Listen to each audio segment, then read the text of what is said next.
ఇంకా ముఖ్యంగా ఇక్కడ రోజా మాట్లాడుతూ ఉంది. ఏం మాట్లాడుతుంది అసలు అర్థం ఉందా పర్థం ఉందా అర్థం కావట్లే ఆమెకి. అసలుకి ఇంగిద్దం కోల్పోయారా అనిపిస్తుంది అప్పుడప్పుడు. ఇక్కడంట కొండలంట తవ్వేశారంట. నిజంగా పాత వీడియోలు ఉన్నాయి, 2024 ముందు వీడియోలు, ఇవాళ వీడియోలు నీకు తిరిగి చూపిస్తాం. ఆ ఊరు తీసుకెళ్తాం, ఎవరు తవ్వారు ఎవరు తవ్వలేదనేది. దాచిపెట్టి ఆస్తులు కొని ఇవాళ నీ ఆస్తులు ఎంత అనేది నగిరిలో ప్రతి ఒక్కరికి తెలుసు. నువ్వు 3,000 2,000 రూపాయలకి చేయి చాచిన రోజుల నుంచి ఇవాళ 2,000 కోట్ల దాకా పోయావు. 2,000 కోట్లు. ఆమె 2,000 రూపాయలకి ఏ పనినా చేసేది. మార్కెట్లో ఉందా మాట? నాకేమో చెప్తారు. అలా అంటాను వాళ్ళు 2,000 కోట్లు పోయింది.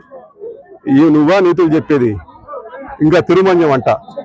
నువ్వు రేపు అదే ఒక 4 రోజుల్లో అదే రోడ్డు మీద పో. అక్కడ రోడ్డు లేకపోతే నువ్వు రోడ్డు ఉంటే నువ్వు దొల్లుతావని చెప్పు. అక్కడ కానీ రోడ్డు ఉంటే నువ్వు దొల్లుతావా? రోడ్డు పడినా నువ్వు దొల్లుతావా? ఏదంటే అది నోరుంది కదా తాటి మాటలాగా మాట్లాడితే బాగోదు. అది హుందాతనం కాదు. వయసు వచ్చింది, బిడ్డలు పెద్దోళ్ళు అయ్యారు.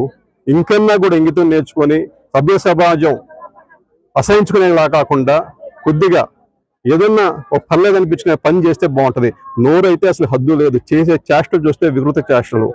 అబ్బాబ్బా, నిజంగా చెప్పాలంటే ఇలాంటి వాళ్ళు కూడా ఈ భూమి మీద పుడతారని అన్నట్టుగా బిహేవ్ చేస్తే అది నీకే చెల్లుబాటు అవుతుంది. అది